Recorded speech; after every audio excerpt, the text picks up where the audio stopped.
Ladies and gentlemen, welcome back to the Locks of the Day podcast. This is episode number 90. I'm here once again with Zach and Andrew.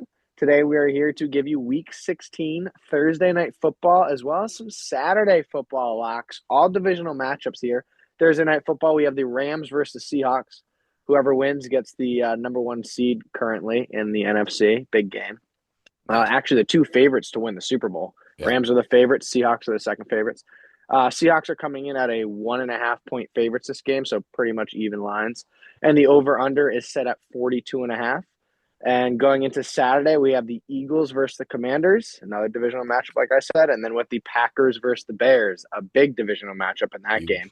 So let's get right into these games. Andy, you got a 3-star for Thursday night. Give it to him, kid.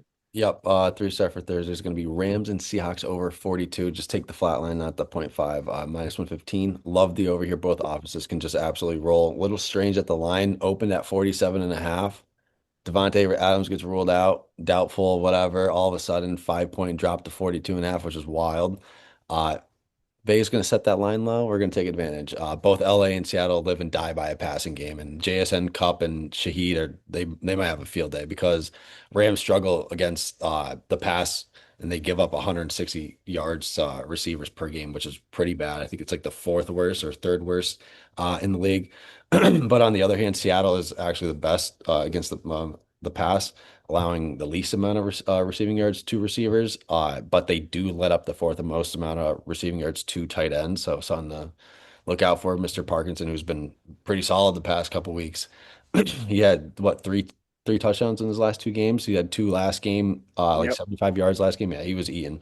So I just think the over here is just should be easy. These two teams already played. It was 21-19. That was the final score. But Darnold threw four picks and still managed 280 yards. So I don't see that happening. He's not going to throw four picks again. He might throw four touchdowns. So give me over 42 minus 115. Lock it. Yeah, I think JSN's going to have a day. Yeah. I Yeah. also His lines not are an set so high too. It's not an official pick, but I think Seahawks win that too. But anyways, Zach, I know you have a prop that game. What do you got, kid? Yes.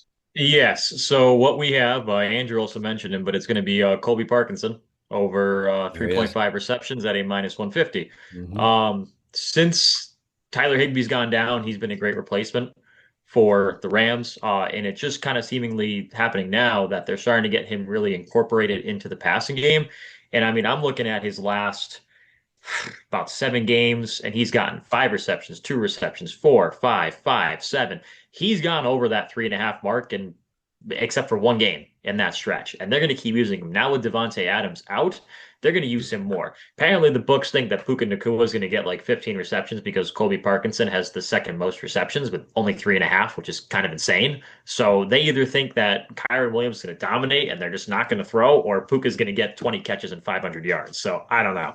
But I feel like this line is way too low, especially for the value with 3.5 receptions at least at a minus 150. And I love that line. There's really not too much to say about it. He is going to be the second option for the Rams in this one. And this is a big game. This is pretty much going to decide the division going forward. And arguably, the Seahawks do need it more. If the Seahawks are ahead, then the Rams are going to have to throw more.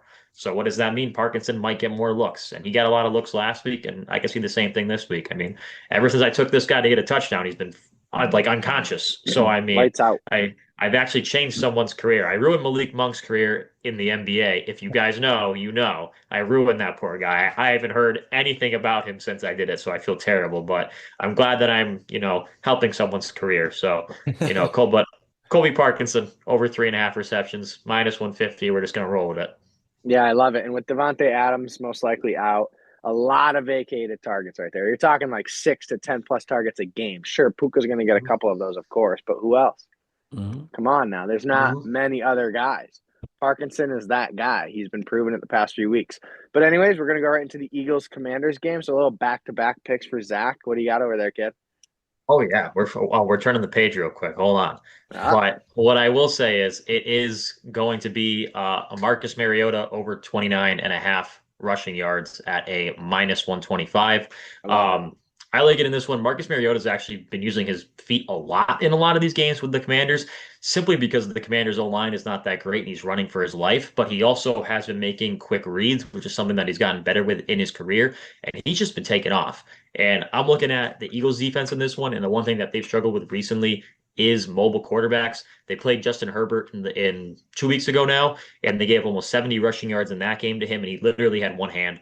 I mean, they literally knew this guy was going to take off most of the times because he could barely throw the football because he couldn't really grip it with two hands. So they couldn't stop him there, and they're giving up on average 37 yards to mobile quarterbacks this season, which would hit Mariota's mark. In the games that he started this season, Mariota has hit that 29.5, aka 30 plus rushing yards, in 65% of his games so far. So in this game, primetime game, the spread also 6.5, 7 points. We always hate those 7 point dogs. They always find a way. And it wouldn't surprise me in this game either with the lack of rushing attack that the Commanders have had, because it's been Chris Rodriguez. He goes out. It's been Krosky Merritt. Then he doesn't do anything. He doesn't get any touches. Mariota has usually been getting right around, on average this season, pretty much 30 yards a game. He has had games where he's had 60 rushing yards. I mean, his lowest this season in a full game that he actually started was 22. So I'm looking at that and I'm thinking this guy can definitely do it, because I don't know what's going to happen in this game between the Eagles and the Commanders. I think if the Eagles are winning, he's going to be throwing a lot, which means he's going to be scrambling a lot. And he might be scrambling a lot in general. I could very easily see him taking off a couple times, taking the open field, taking the advantage to it. And all it takes is a couple carries of just 15 yards. And just like that, you're over 29.5. So Mariota over 29.5 rushing yards, minus 120. Yes, minus 120. I don't know if I said minus 120 the first time, but I just adjusted that. So minus 120, and that's my other 2-star. We'll kick it over to you. Love it, kid. So, yeah, moving into the night game for Saturday, we have the Packers versus the Bears. This one's very easy. Going to go with a 3-star Green Bay Packers money line at a minus 110. I mean, Packers are just simply the better team overall in almost every single aspect. I don't really care that Micah Parsons is out. Okay, Bears have a solid defense, whatever. That's besides the point. Anyways, they beat the Bears 2 weeks ago. I expect it to happen again here. Christian Watson is most likely going to be out for the Packers. But all that does is open up the field for Mr. Jaden Reed. And once again, Jaden Reed's a fucking stud. That's also for another time. Look into that man's highlights. Absolutely insane. One of the most underrated wide receivers in the league. I wish the Packers could find a way how to use this guy properly, because he'd be getting like 80 to 100 yards per game. I don't really give a fuck. But that could happen this game. They also have Dobbs, Wicks, and Matthew Golden, who are all very solid as well. They've all shown flashes. Dobbs had a 3-touchdown game. Wicks had a 2-touchdown, 100-something yard game.